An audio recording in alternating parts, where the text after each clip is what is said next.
लागे ऐसे लगन मेरा हो गई मगन, वो तो गली गली हरि गुण गाने लगी।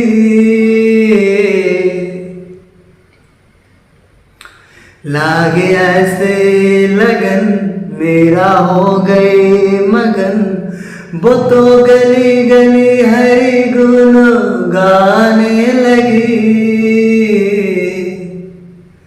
महलों में पली बन के जोगन चली, महलों में पली बन के जोगन चली।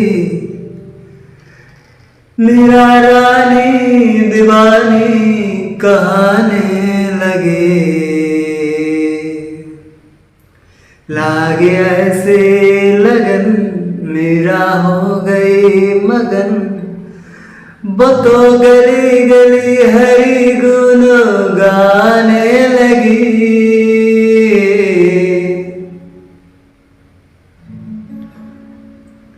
कोई रोके नहीं कोई टोके नहीं, मेरा गोविंद गोपाल गाने लगे।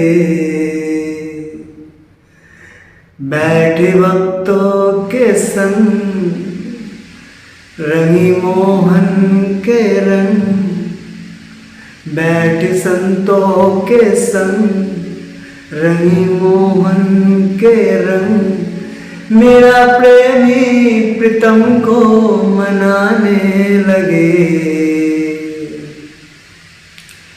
लागे ऐसे लगन मेरा हो गए मगन, वो तो गली गली हरि गुण गाने लगे।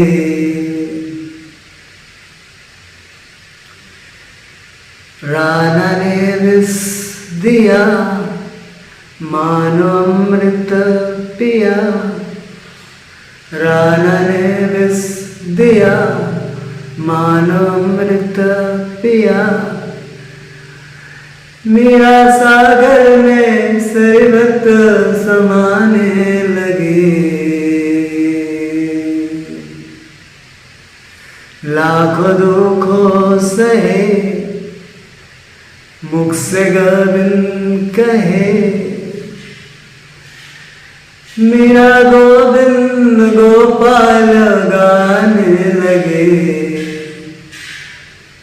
लागे ऐसे लगन मेरा हो गए मगन, वो तो गली गली हरि गुण गाने लगे। महलों में पली बन के जोगन चली, मेरा रानी दीवानी कहाने लगे। अरे कामाचीज का नाम हो गया।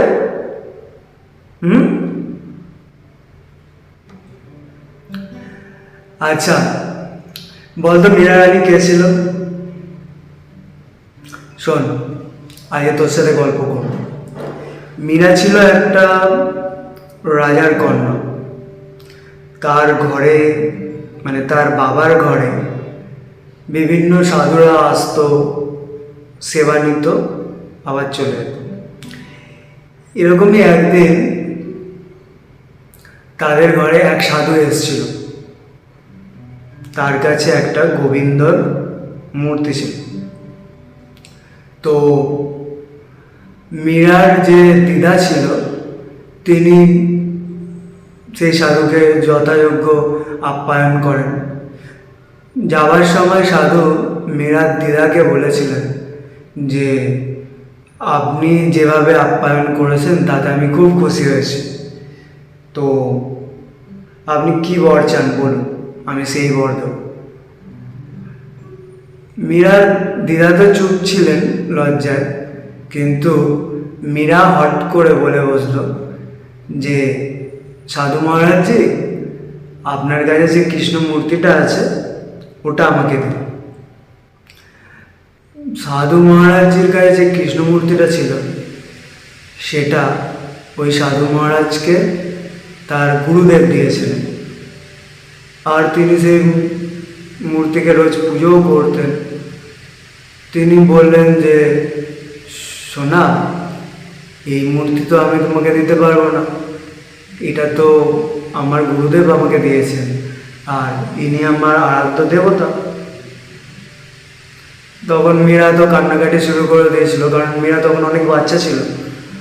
তখন তার দিদা তাকে ধমকে উঠল যে, এরকম কেন করছো? তখন মীরা তবুও কান্নাকাটি করছে। সাধু মহারাজও ওই কৃষ্ণ মূর্তিটাকে খুব ভালোবাসত, তাই তিনি দিতে চাননি। তিনি চলে যাচ্ছিলেন সিঁড়ি দিয়ে, যখন নামছিলেন মহল থেকে বাড়ি যাওয়ার সময়, বিদায় নেওয়ার সময়, তখন মীরা সেই সাধু মহারাজ যেদিকে চলে যাচ্ছেন সেই দিকে সজল চোখে তাকিয়েছিল, চোখে জল। সে চেয়েছিল ওই কৃষ্ণ মূর্তিটাকে, পায়নি। তখন মীরা অনেক বাচ্চা ছিল। সাধু মহারাজ যে সিঁড়ি দিয়ে নামতে নামতে ভাবছিলেন, তো আমি তো আমার সারা জীবন ধরে কৃষ্ণকে আরাধনা করে গেছি, আমার বয়স হয়ে গেছে, আর কটা দিনই বা আমি বাঁচব। একদিন না একদিন তো এই কৃষ্ণমূর্তি কাউকে না কাউকে দিতে হবে, তো এই বাচ্চা মেয়েটাকে আমি কেন দেব না?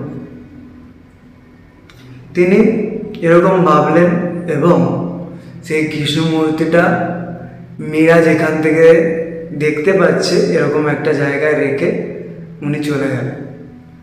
মীরা তো জিনিসটা দেখে আনন্দে আত্মহারা। সে ছুটতে গিয়ে সেই কৃষ্ণ মূর্তিটাকে নিয়ে তার ঘরে প্রতিষ্ঠা করল এবং সে রোজ পুজো করতে হবে। এর মধ্যে একদিন হয়েছে কি, যে মীরা যে ঘরটায় ছিল সেই ঘরের সামনে দিয়ে একটা রাজপুত্র বিয়ে করতে যাচ্ছিল, ঘোড়ায় চেপে। সব বাজনা বাজছিল, আনন্দ করতে করতে যাচ্ছিল। মীরা ছাদ দিয়ে দেখলো এবং তার দিদার কাছে এসে জিজ্ঞেস করলো, দিদা, এই যে এরা সবাই আনন্দ করতে করতে যাচ্ছে, এরা কোথায় যাচ্ছে? তার দিদা তখন তাকে বলল যে, ওই যে ঘোড়ায় যে বসে আছে রাজপুত্রটা, সে বিয়ে করতে যাচ্ছে, তাই এত আনন্দ কোলাহল বাজনা বাজিয়ে বাজে বিয়ে করতে যাচ্ছে। তো তখন মীরাও জিজ্ঞেস করলো যে, দিদা, আমার মানে স্বামী কোথায়, আমার রাজপুত্র কোথায় যাকে আমি বিয়ে করব? তখন তার দিদা ইয়ার্কির ছলে বলেছিল, তোর রাজপুত্র তো তোর ঘরেই আছে। মীরা চমকে বলল, কোথায় আমার রাজপুত্র, আমার স্বামী? তা বলল, ওই যে গোবিন্দ। দিদা তো বলে চলে গেলেন, কিন্তু মীরা বাচ্চা ছিল এবং সে সেই কথাটা মনে প্রাণে বিশ্বাস করেছিল এবং দিদাকে বলল, দিদা তো চলে গেছে, এবার সে সেই একটা মালা নিয়ে তাকে পরিয়ে দিল এবং কৃষ্ণকে স্বামী রূপে গ্রহণ করল। এবং এরপর থেকে মীরা সেই কৃষ্ণকে রোজ পুজো করত এবং স্বামী রূপেই ভালোবাসত। এই করতে করতে মীরা অনেক বড় হয়ে গেল। মীরার জন্য সম্বন্ধ আসতে লাগলো, কিন্তু মীরা কিছুতেই বিয়ে করতে রাজি না, কেননা সে তো কৃষ্ণকে ভালোবাসে, কৃষ্ণকে মালা দিয়ে বিয়ে করেছে। কিন্তু একদিন হলো কি, মীরার বাবার কাছে সেখানকার সব থেকে বড় রাজা রানা সাঙ্গা তার ছেলের জন্য বিয়ের প্রস্তাব পাঠালেন। রানা সাঙ্গা ছিল অনেক বড় রাজা, আর তার আদেশ কেউ অমান্য করতে পারে না। তা মীরার বাবাও কথা দিয়ে দিলেন এবং তার বাবা যখন এসে মীরাকে জানালেন, মীরা তো কেঁদে উঠল, বলল, বাবা, আমার তো বিয়ে হয়ে গেছে, আমি কি করে বিয়ে করব? তখন বললো, দেখ মা, আমি রানা সাঙ্গাকে কথা দিয়ে দিয়েছি, এবার সব কিছু তোর হাতে আছে। এবার মেয়েরার কিছু করার নেই।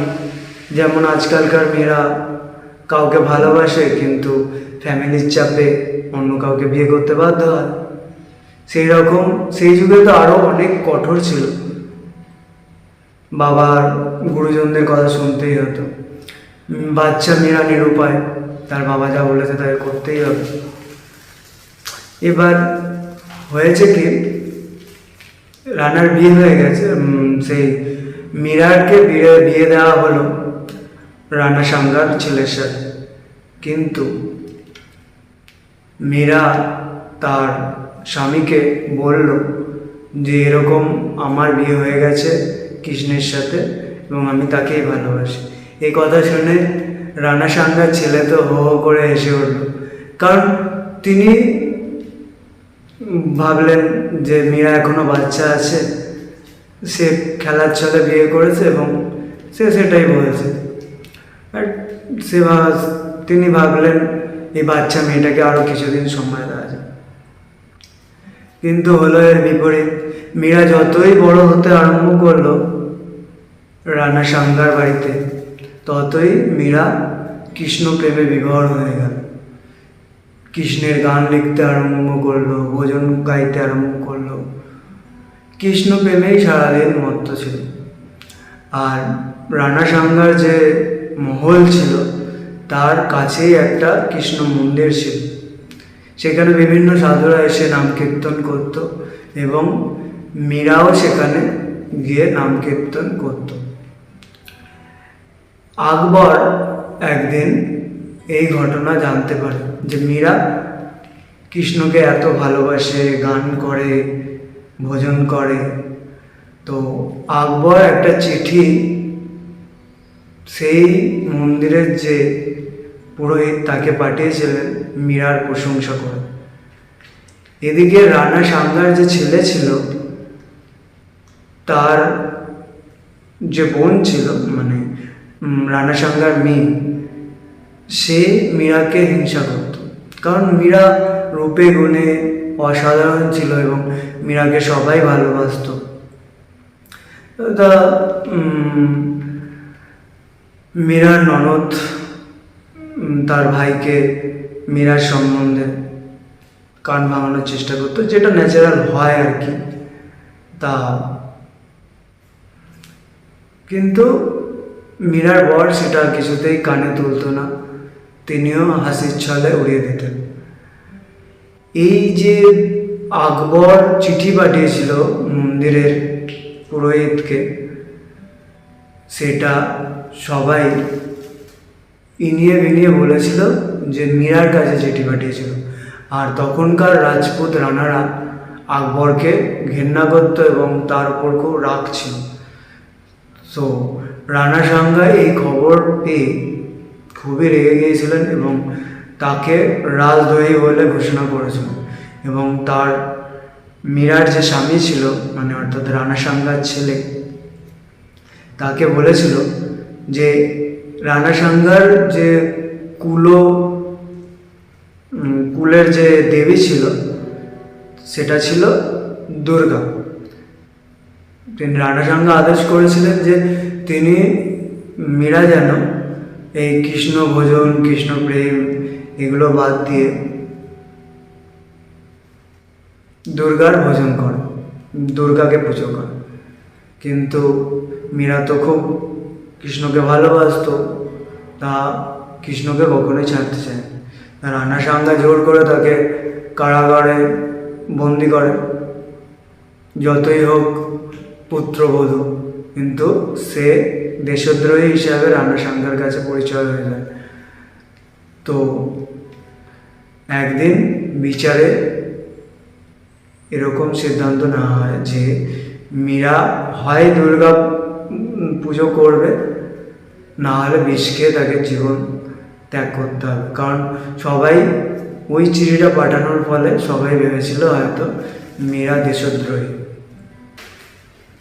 তো যেদিনকার মীরাকে বিষ দেওয়া হবে তার আগের দিন তার স্বামী যে কারার যে সৈন্যদল ছিল জেলের, তার চাবি সৈন্যর থেকে নিয়ে এসে মীরার কাছে আসে এবং মীরাকে অনুরোধ করে, দেখো তুমি তো কৃষ্ণ ভজনা করো, সে ঠিক আছে, তুমি দুর্গা ভজনা শুরু করো, দুর্গা পুজো শুরু করো এবং কৃষ্ণকে তুমি সবার চক্ষুর আড়ালে পুজো করো, তাতে তোমার প্রাণ বেঁচে যাবে। কিন্তু মীরা তো নারাজ। সে তার স্বামীকে বলল, দেখো আমি আমার কৃষ্ণকে যথেষ্ট বিশ্বাস করি, কালকেই তার প্রমাণ পাব যে আমার কৃষ্ণ আছে কি নেই। মীরার স্বামী তো মীরাকে খুবই ভালোবাসতো। তিনি বললেন, আমি জানতাম তুমি আমার কথা শুনবে না, সেই জন্য আমি এই জেলের চাবি নিয়ে এসেছি, আমি এই দরজা খুলে দিচ্ছি, তুমি চলে যাও, এখান থেকে অনেক দূরে চলে যাও, যেখানে তোমাকে কেউ খুঁজে পাবে না। তখন মীরা হেসে বলল, না, এটা হয় না, আমার কৃষ্ণ আমাকে ঠিক বাঁচাতে আসবে। তার স্বামী কি করবে?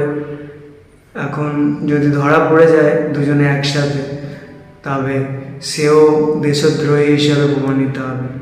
নিরুপায় দেখে মীরার স্বামী চলে গেলেন। এবার হলো কি, পরের দিন মীরাকে রাজসভায় নিয়ে আসা হলো। রানা সাঙ্গা তাকে আবার বললেন যে তুমি দুর্গা পুজো শুরু করো, তাহলে তোমাকে জীবন মাফ করা হবে, তোমার দোষ গুণ সব মাফ করে দেওয়া হবে। কিন্তু মীরা নারাজ। রানা সাঙ্গা তখন খুব রেগে গেলেন এবং তাকে একটা বাটি ভর্তি বিষ দিলেন যে তুমি এই বিষ খেয়ে জীবন ত্যাগ করো। যেই বিষ একটুখানি গলার মধ্যে যাওয়ার ফলে মানুষের মৃত্যু হয়, সেই বিষ সঙ্গে সঙ্গে মীরা জলের মতো খেয়ে নিল। তার সারা দেহ নীল হয়ে গেল, কিন্তু কোনো এফেক্ট হলো না। মীরা সেই বিষ খেয়ে কৃষ্ণের গান গাইতে গাইতে সেই প্রাসাদ থেকে বেরিয়ে রানা সাঙ্গার যে মহল ছিল তার সামনে যে কৃষ্ণের ঘর ছিল, সেই ঘরে গিয়ে মানে মন্দিরে গিয়ে দরজা বন্ধ করে দিল এবং কৃষ্ণের গান আরম্ভ করল। সবাই তো হতবাক। কিছুক্ষণ বাদে সেই গান থেমেও গেল। যখন অনেকক্ষণ হয়ে গেল, মীরার কোনো আওয়াজ পাওয়া যাচ্ছে না, তখন সেই মন্দিরের দরজা খুলে দেখা গেল যে সেখানে মীরা আর নেই, সেখানে সেই বিগ্রহটাও নেই। এই অদ্ভুত প্রেম ভগবানের সাথে ভক্তের শুনলেন গায়ে কাঁটা দিয়ে ওঠে। আমারও ইচ্ছা ভগবানের সাথে খেলি, খাই, একসাথে থাকি, কিন্তু এ জন্মে বোধহয় আর হবে না। এত মনে লোভ, আশা, আকাঙ্ক্ষা হয় নাকি? ভালো খাবার আশা, ভালো গাড়ির আশা, বাড়ির আশা, সুন্দরী বউয়ের আশা, কারি টাকা ইনকাম করো, এ জন্মে হবে না। কিন্তু তোরও, তুই আমার কাছে থাকবি, খাবি দাবি আর হরিণ নাম করবি। আরে কি জোরে লাগলো তো, তোকে আর কোনো জন্ম নিতে হবে না, তুই একেবারে মুক্তি পেয়ে যাবি।